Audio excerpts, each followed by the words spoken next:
The picture comes from Russia itself. Armed soldiers in full gear standing guard at a gas station.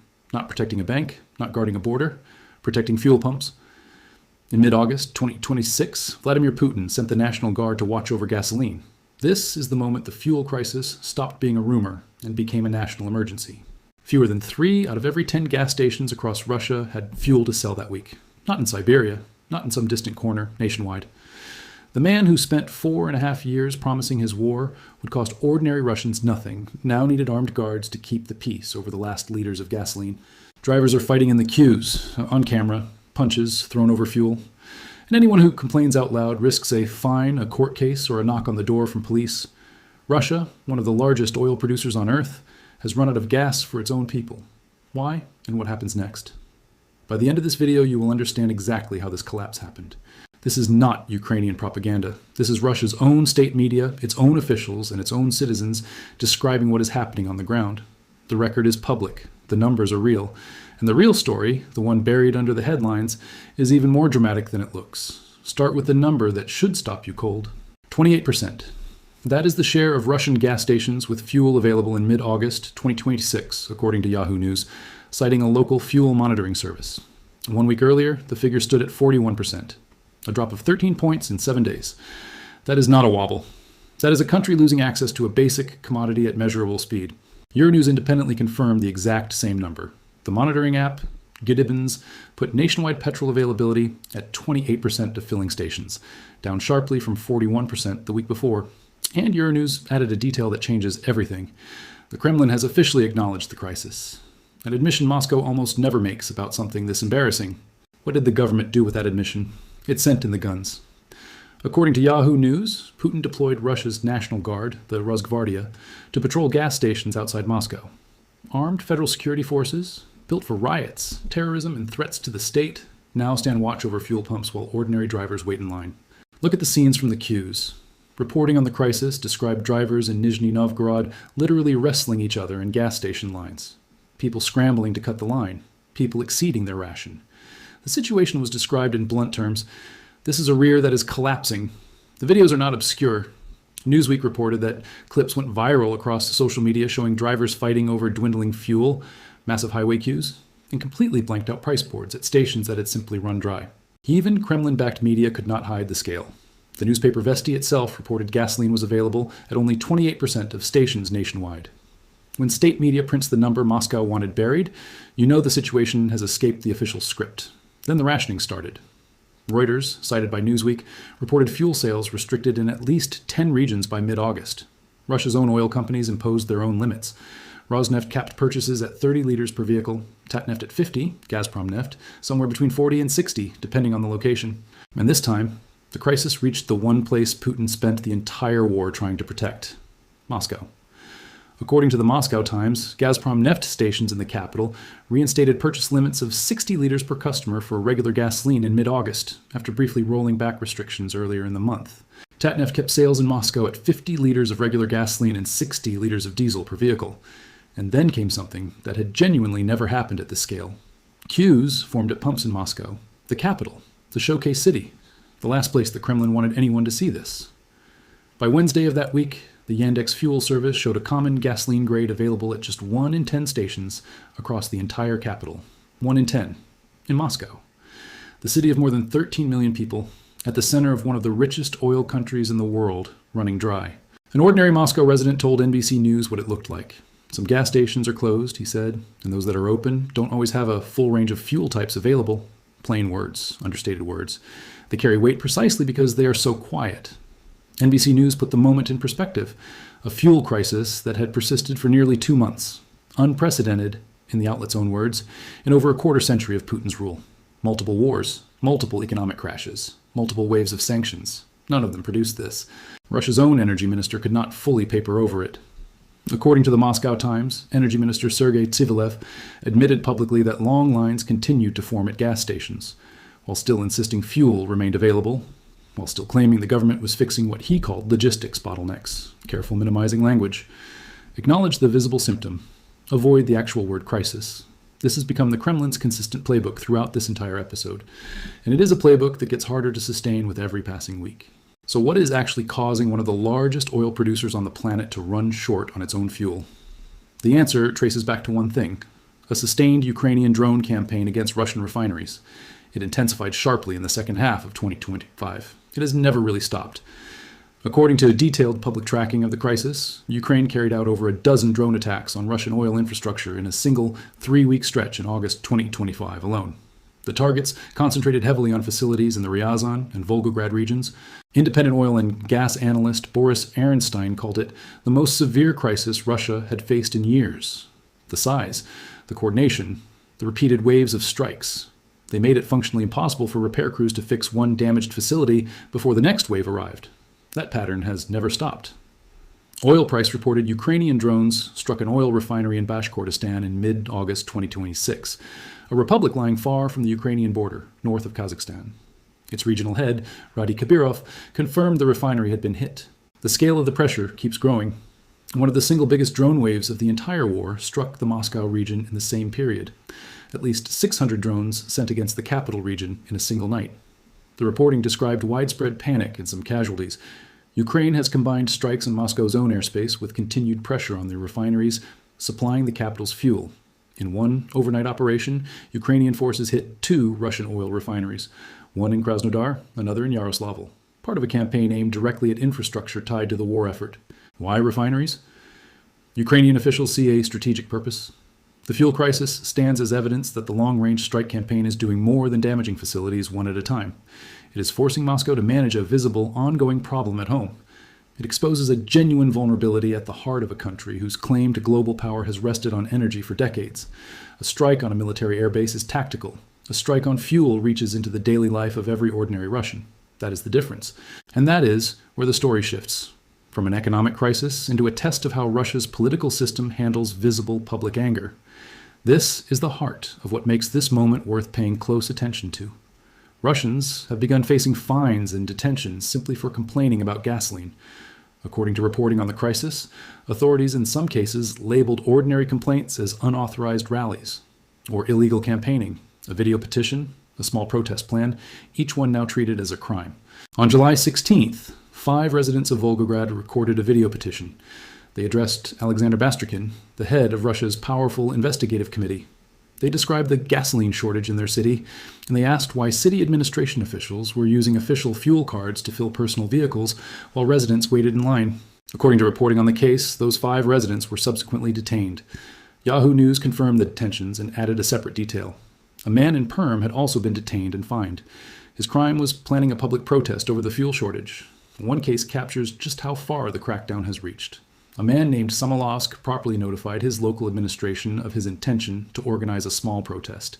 He promoted it through a Telegram channel with just 44 subscribers. Authorities charged him with illegal campaigning. Think about that threshold. You do not need thousands in the streets anymore. A single Telegram post seen by a few dozen neighbors is enough to become a criminal case. Analysts see the signal clearly. A deputy head of foreign policy at a Moscow think tank called the fuel crisis Putin's biggest domestic challenge since the war began. The response, she said, shows the significant impact Ukraine's aerial campaign has had on Russian infrastructure. She was equally direct about what comes next. The regime is not prepared to deal with this in a human way, she said. The response will most likely be more arrests, more repression. Russia, she noted, definitely has the capacity to deploy it. But here is the uncomfortable truth that balances the drama. Analysts who study Russian society agree on the limits of this moment. The fuel crisis adds more problems for the Kremlin. It wears the population down.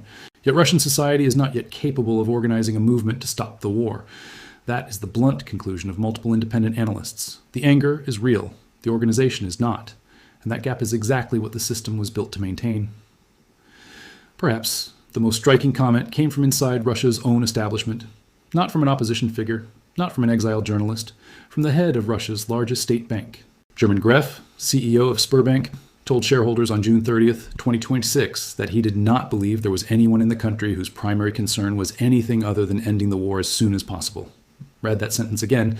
The head of a state-controlled bank, with every incentive to avoid criticizing the Kremlin, saying aloud that everyone wants the war to end. When a message like that comes from inside the financial establishment, it carries a different kind of weight. It is also worth understanding the full arc of this crisis. It did not appear all at once.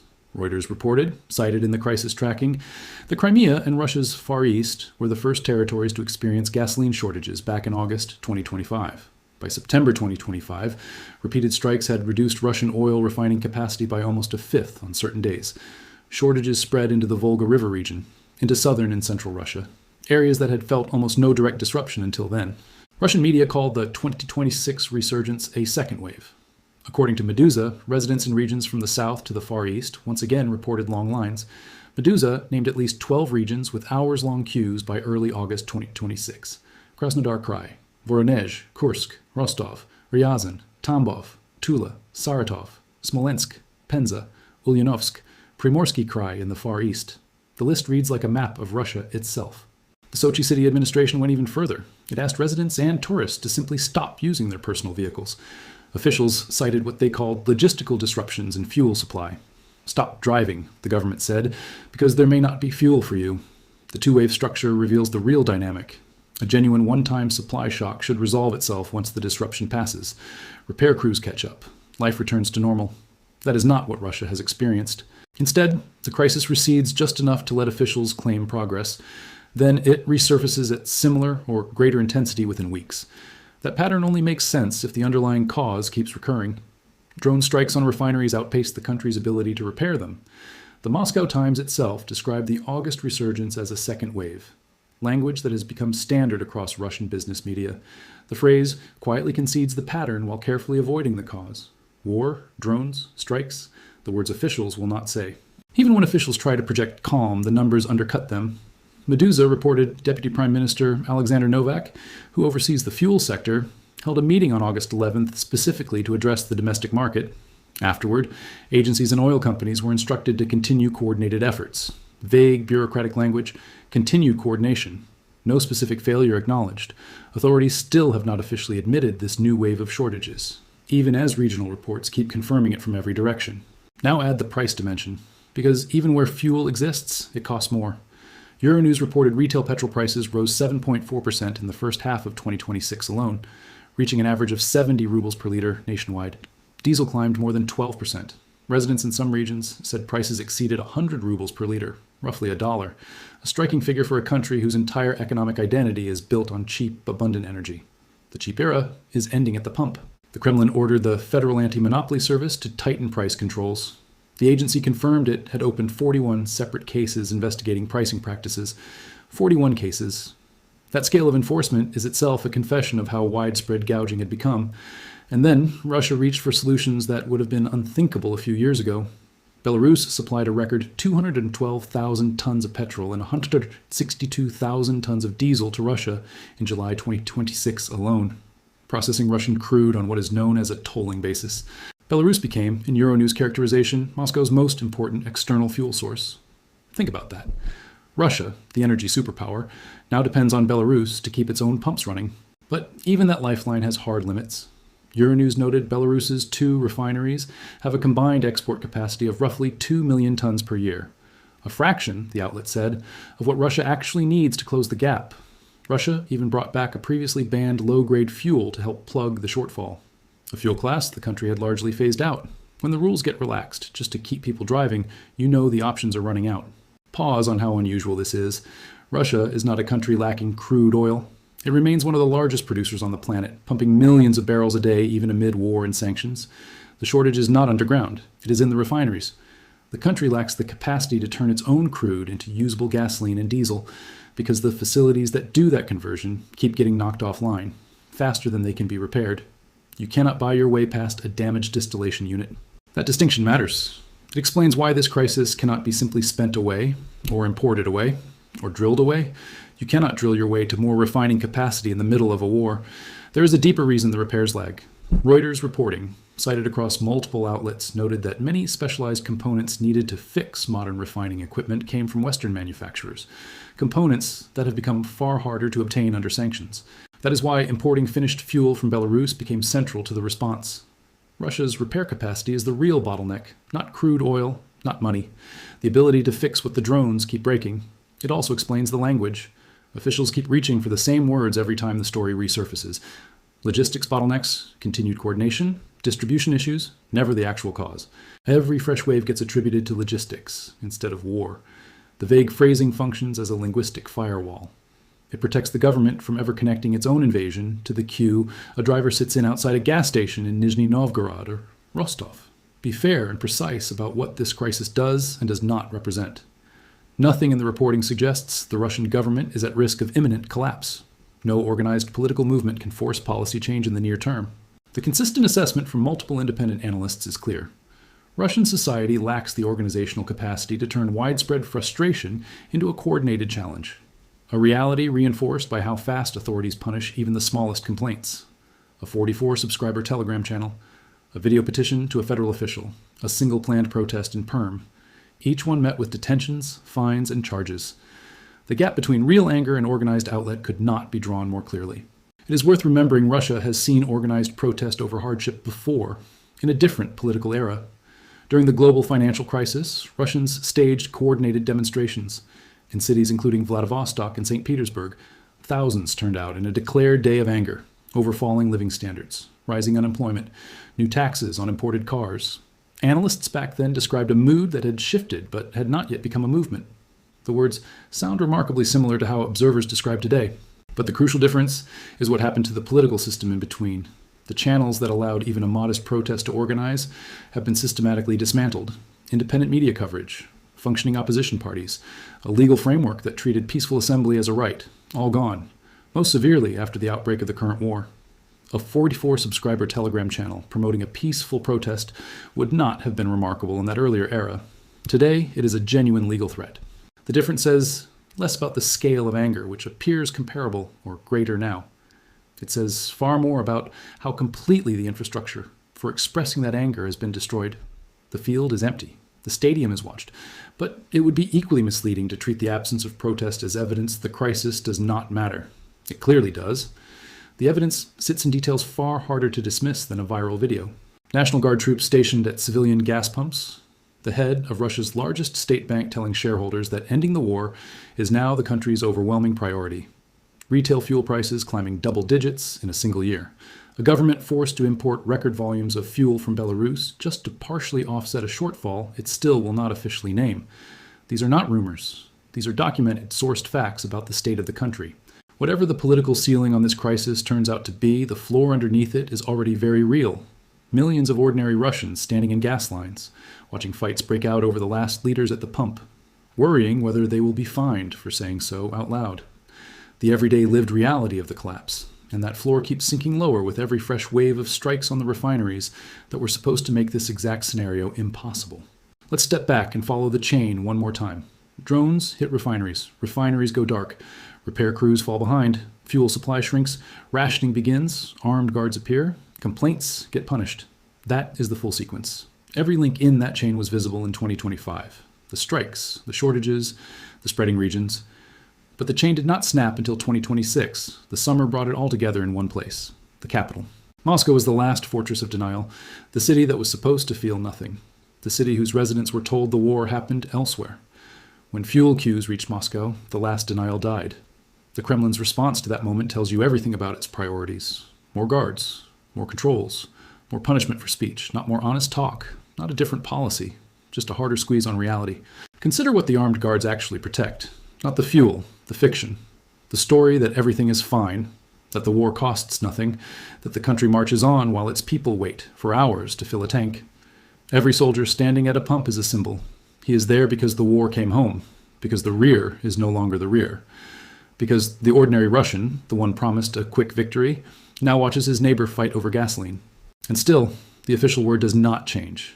The fuel is available, they say. Just buy less, just drive less, just wait longer. Just do not complain. The instructions keep multiplying. The gasoline keeps shrinking. History will mark this summer as the moment the war's bill finally reached the Russian kitchen table. Not the front line, not the casualty lists, the kitchen table, the gas station, the family car, the everyday.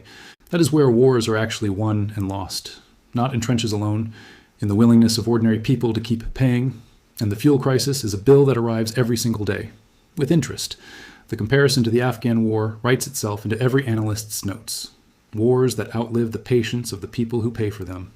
Wars that drain a country drop by drop. Russia has been here before. It remembers how it ended. The difference now is the reach. In previous wars, the home front stayed insulated. The war happened there, not here. Drones erased that distance. The enemy now reaches the refinery, the pump, and the price board at the same time. So what happens next? The analysts agree on the mechanics. Strikes keep coming. Repairs keep lagging. The gap keeps widening. Winter is coming. Winter is when fuel demand climbs. And winter is when tempers shorten fastest. The betting in Moscow is on more of the same. More control, more rationing, more imports from Belarus, more silence from officials. The playbook does not change just because it is failing. Systems rarely change course on their own. The only real variable is the queue. How long can people wait? How much can prices rise? How many more neighbors will fight over the last liters before the anger finds a shape? Nobody can answer that, not even the Kremlin. What we know for certain is what we have seen. State media printing the 28% figure. The National Guard at the pumps. The Sberbank chief talking about ending the war. The detentions, the fines, the record imports. The full record of a collapse in progress. This is total collapse in slow motion. Not a bang, not a single day of chaos. A slow, documented, month-by-month unraveling of a basic promise. The promise that ordinary life survives the war untouched. And the man at the center of it cannot say the word crisis. He cannot admit the war did this. He can only send more guards to more pumps and hope the winter is kind and hope the people stay quiet. They are not staying quiet. They are fighting in queues. They are filming it. They are risking detention to complain. The videos are viral. The word is spreading. The silence the system depends on is cracking. Now it is your turn to weigh the evidence. What do you think happens if this crisis deepens into the colder months? Does the Kremlin find a way to stabilize supply?